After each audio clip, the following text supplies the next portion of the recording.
அருவி எப்படி இருக்கு? எடி நீயா செஞ்ச? நீ செஞ்ச மாதிரி எப்படி இருக்குன்னு கேக்குற? ஏன்க்கா கேட்க கூடாதா?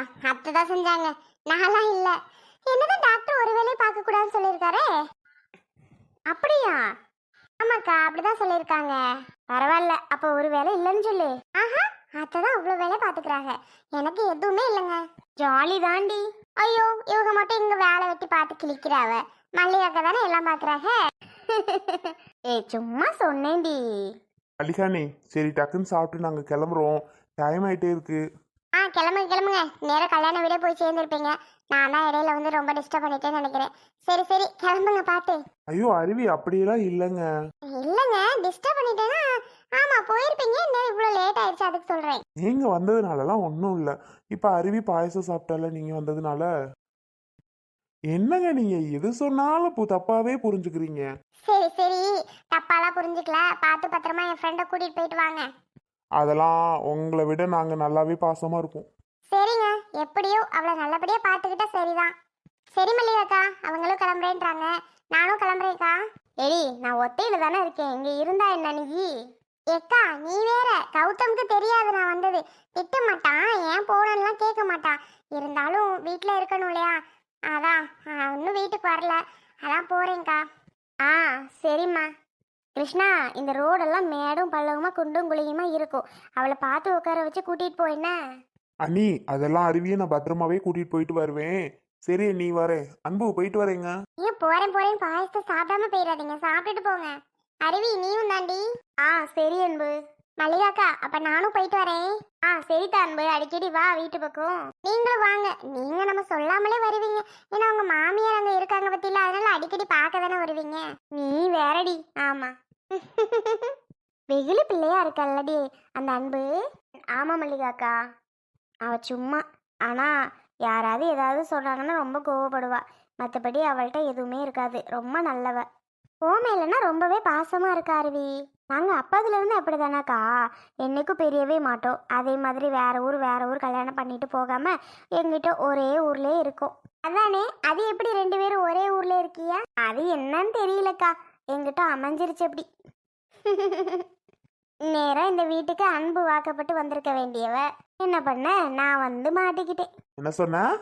ஏங்க நான் அப்படி சொல்லலைங்க, நான் வந்துட்டேன்னு சொன்னேன். ஏய், வந்து மாட்டிட்டேன் தானே சொன்னேன். அப்படியா? அப்படியே நான் சொன்னேன். ஏக்கா அப்படியே சொன்னேன். இல்லல்லக்கா. இல்ல கிருஷ்ணா, அவ அப்படியெல்லாம் சொல்லுவாளா? அப்படிதான் சொன்னேன். கேட்கவும் திரும்பவும் இல்லைன்னு மழுப்புற. சரி சரி, ஏதோ சொன்னா ரைட்டு தான். வா கிளம்புவோம். அம்மா கௌசி, உன்னோட அத்தை எங்க? ஏமாமா, அத்தை வந்தாதான் சாப்பிடுவீங்களா? அப்படி இல்லம்மா. அரவிந்தாவது உங்க அத்தையாவது வரட்டும், நான் அப்புறம் சாப்பிட்றேன். நீ சின்ன பொண்ணு, நீ ஏமா எனக்கு சாப்பாடு ஊட்ட வந்த? போயிட்டு அரவிந்த இல்லைன்னா அவங்க அத்தையே வர சொல்லுமா. ஐயோ, எனக்கு இதுல எந்த சிரமமுமே இல்லை. அத்தை புஷ்பானிட்டு பேசிட்டு இருந்தாங்க. சரி இருங்க அத்தை, டெய்லிக்கும் நீங்க தானே சாப்பாடு கொடுக்குறீங்க, அரவிந்த் தான் கொடுக்குறேன், நான் இன்னைக்கு ஒரு நாளைக்கு கொடுக்குறேன்னு சொல்லிட்டு எடுத்துட்டு வந்தேன். இதுல என்ன இருக்கு? பரவாயில்லம்மா, சின்ன பிள்ளை, நீ எனக்கு ஊட்டி விடணும்னு என்னம்மா இருக்கு? வேண்டாம்மா, நீ இப்படி வச்சுட்டு போ, நான் அப்புறம் கூட சாப்பிட்டுக்கிருவேன். போயிட்டு அவனோட அத்தையை வர சொல்லுமா. என்ன இப்படி பண்றீங்க? ஏன் இப்படி பண்றீங்க? ஏன் நான் சாப்பாடு கொடுத்தா சாப்பிட மாட்டீங்களா? அவங்க ஏதோ வேலையா இருக்காங்க, சரி நான் எடுத்துட்டு வந்தேன். ஏன் நான் உங்களுக்கு சாப்பாடு ஊட்டக்கூடாதா? அப்படி இல்லம்மா, மருமக என்னத்த. மருமகனா என்ன? என்ன மாமா சொல்லுங்க, மருமகனா என்ன? இன்னொரு மக மாதிரி தானே, அதுக்காக சாப்பாடு ஊட்டாம இருக்கலாமா? ஏமாம்மா, நீங்கள் எனக்கு இன்னொரு அப்பா மாதிரி. என்னோட அப்பா வயசான காலத்தில் இந்த மாதிரி உடம்பு முடியாமல் இருந்தா அவருக்கு நான் சாப்பாடு ஊட்டாமல் இருப்பேன்னா என்ன? அது மாதிரி தானம்மா நீங்களும். அதான் நான் உங்களுக்கு எடுத்துகிட்டு வந்தேன். ஆனால் நீங்கள் தான் தப்பாக நினச்சிட்டு இருக்கீங்க, வேற மாதிரி வேற யாரோன்னு. இல்லம்மா, அதுக்கு இல்ல. என் மகள்க கூட எனக்கு ஒரு ஒரு நாள் கூட வந்து ஊட்டி விட்டது கிடையாது. நீ என்னம்மா நீ, அதான் கொஞ்சம் சங்கடமா இருக்கு, வேற ஒன்றும் இல்லை. உங்க வீட்டுக்கு யாருக்காவது தெரிஞ்சா ஏதாவது நினைப்பாங்கல்லம்மா, அதாம்மா. யாரும் ஒன்றும் நினைக்க மாட்டாங்க மாமா. இந்தாங்க வாங்கிக்கோங்க. அம்மா கௌசி, நீ போய் உங்க அத்தையே வர சொல்லுமா. திரும்ப திரும்ப அவங்கள வர சொல்லிட்டே இருக்கீங்க. ஏன் நான் கொடுத்தா சாப்பிட மாட்டீங்களா? ரொம்ப தான் மாமா நீங்கள் பண்ணுறீங்க. சரி ஓகே, இனி நான் உங்க கூட பேசவே மாட்டேன். நான் போயிட்டு அவங்கள வர சொல்கிறேன். சரிம்மா சரிம்மா, சரி கோச்சுக்கிறாத, சரி கூடு. ஆமாம்மா, உங்களை மாதிரி எங்களுக்கு ஒரு தாத்தா இருந்தாங்க. அந்த தாத்தா இப்படி தான் பண்ணுவார். பேத்தி தானே நாளாம், பேத்தி ஊட்டி விட்டா வாங்கிக்க மாட்டார், என்னோட அம்மா போய் ஊட்டி விட்டா வாங்கிக்க மாட்டார். அப்படி பண்ணுவார் எங்கள் தாத்தா. எங்கள் அம்மாச்சி ஊட்டி விட்டா மட்டும்தான் சாப்பிடுவார். அவ்வளோ சேட்டை பிடிச்ச தாத்தா தெரியுமா? அந்த மாதிரிலாம் நீங்களும் பண்ணிட்டு இருக்கீங்க. அவரோட காமெடியாக இருக்கும். இப்படியெல்லாம் பண்ணுறாரேன்னு சொல்லி அப்பப்போ போயிட்டு தூங்கும்போது என்ன பண்ணுவோம், அவரை எழுப்பி விட்டுருவோம். அப்படியாம்மா? அப்புறம் என்ன பண்ணுவார் உங்க தாத்தா? எழுந்து அவர் வச்சிருக்க கம்பை எடுத்து ஒரே வீசு வீசுவாரு. நாங்க பேத்திங்க எல்லாரும் ஓடியே போயிடுவோம். அப்புறம் அப்படிலாம் சேட்டை பண்ணா நாங்க சும்மா விடுவோமா? அதுக்காக அவர் தூங்கும்போது அந்த மாதிரி எல்லாம் வேலை பண்றது, அப்புறம் டம்ளர்ல தண்ணி மோந்து மூஞ்சில ஊத்தி விடுறது, இந்த மாதிரிலாம் பண்ணுவோமாம்மா. ஐயோ ஐயோ, நல்ல சேட்ட பிள்ளையதான் போல. அம்மா இங்க பாரு, அப்பா சிரிக்கிறத. அம்மா கௌசி சாப்பாடு ஊட்டி விட்டுட்டு இருக்காம்மா. பாவம் தானே, ஏமா அவளை ஊட்டி விட்ட? டேய், நான் போவே சொல்லலடா. அவளாதான் சாப்பாடு எடுத்துட்டு வந்தேன், நான் சொல்லுவேனா? உங்க அப்பா சிரிக்கிறத பாருடா, எப்படி மனசு விட்டு சிரிக்காருன்னு. ஆமாம்மா, அப்பா இப்படி சிரிச்சு நான் பார்த்ததே இல்லை. மனசு விட்டு எப்படி சிரிக்கிறாரு போரு. கௌசி அவர் கூட ஜாலியா பேசிட்டு இருக்கா. ஆமாடா, கௌசி எவ்வளவு நல்ல பிள்ளையா இருக்கு பாரு. ச்சே. மா எத்தனை தடவை வேணாலும் கௌசி சொல்லிட்டே இருக்கலாம் போல. எடி அரவிந்து, அரவிந்த், அத்தை எப்ப வந்தீங்க? நீங்க நல்லா கலகலகலன்னு சிரிச்சிட்டு இருந்தீங்க பாரு, அப்பவே வந்துட்டோம். பேசாம அமைதியாவே நிக்கிறீங்களா? ஆமா, ஏன் கௌசி இந்த வேலையெல்லாம் செஞ்சுட்டு இருக்க? அம்மா பார்த்துப்பாங்கல்ல. நீ எதுக்கு இப்ப சாப்பாடு அப்பாவுக்கு ஊட்டி விட்டுட்டு இருக்க? இதுல என்ன இருக்கு அரவிந்த்? நானும் பழகிக்கிறேன். இப்ப அத்தையே எங்காவது வெளியில போறாங்கன்னு பாரு, அன்னைக்குங்க நான் என்ன பண்ண முடியும்? இப்பவே பழகிட்டோம் அப்படின்னா அது ஒரு புதுசா தெரியாது பத்தியா? ஏன் அரவிந்த் கேக்குறீங்க? ஏன் என்னாச்சு?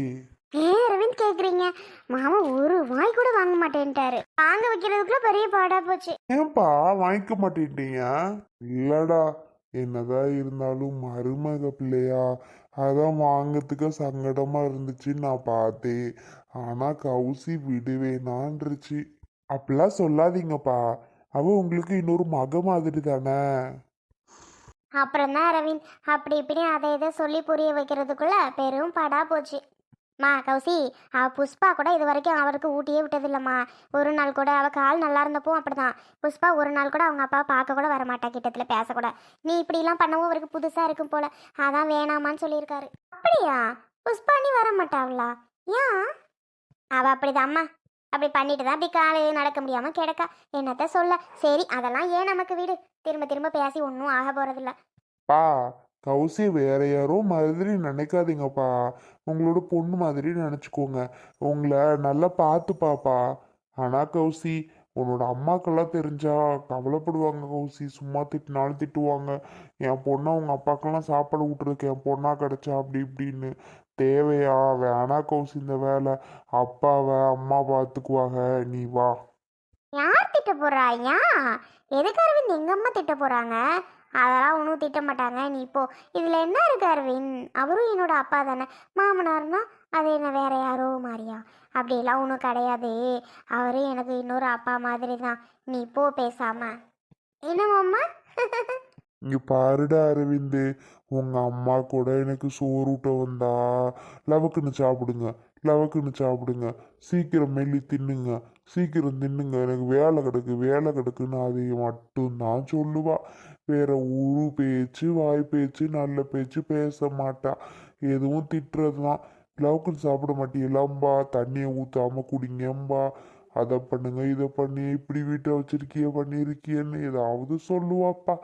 மற்றபடி ஒன்றுமே நம்மக்கிட்ட சிரித்து பேசி பல வருஷம் ஆச்சுன்னே சொல்லலாம். ஆனால் கௌசி அப்படி கிடையாது. இப்போ வந்த கொஞ்ச நேரத்தில் என்னை என்னென்ன பேசி சிரிக்க வச்சுட்டு உட்காந்துருக்கு தெரியுமா? நானும் அந்த பிள்ளையும் பேசி அப்படி சிரிச்சோண்டா இன்ன வரைக்கும். ஹம். நிஜமாவே எனக்கு அவ்வளோ ஆச்சரியமா இருக்குப்பா. ஆச்சரியமா இருக்கிறத விட அழுகையா வருதுய்யா. அதுதான் உண்மை. அழுகதான் வருது. இப்படி ஒரு புள்ள நமக்கு கிடைச்சது எவ்வளோ பாக்கியம் தெரியுமா? பா எதுக்குப்பா அழுகிறியா? விடுங்கப்பா. கௌசி நல்ல பிள்ளைப்பா. கௌசி. மாமா அப்ப என்ன ஆச்சுன்னு இப்படி அழுகுறீங்க? நீங்க அழுகிறத பார்த்தாலே கஷ்டமா இருக்கு. இல்லம்மா, இந்த வீட்டில் யாராவது வந்து நம்ம கிட்ட பேச மாட்டாங்களா?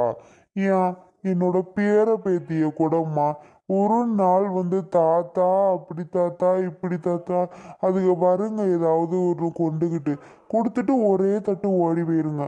தாத்தா பேசுமா, தாத்தான்னு கூப்பிடுமா, பேசுமான்னு அவ்வளோ கெஞ்சி கெஞ்சுவேன். ஆனா ஒரு நாள் கூட நின்று ஒரு வார்த்தை கூட பேசாதுங்க அந்த பிள்ளைங்க கூட. அதாம்மா, நீ இப்படியெல்லாம் உட்காந்துக்கிட்டு ஜாலியா பேசுறியா? அதாம்மா எனக்கு அழுகையே வந்துருச்சு. இனிமே எனக்கு ஒரு வேலை மிச்சம் தான் நினைக்கிறேன். ஏமா? ஏத்த என்னாச்சு? சாப்பாடு ஊட்டுற வேலையை தான் என் மருமக பார்த்துக்க போறாளேடா. அதனால எனக்கு இனிமே வேலை மிச்சம். அவளே எல்லாம் பார்த்துக்குவா. என்னம்மா?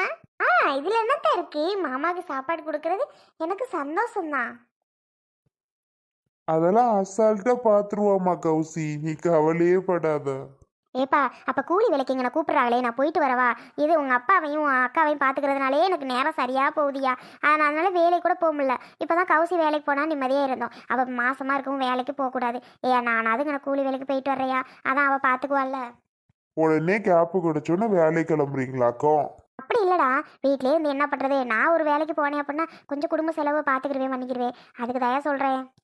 ஏனாத்த அதெல்லாம் அரவிந்த் சமாளிச்சிடுவான். நீங்கள் இந்த வயசான காலத்தில் அங்கே எங்கேயும் போயிட்டு வெயிலில் அலைய வேணாத்த. உங்களை பார்த்தாவே பாவமாக இருக்கு.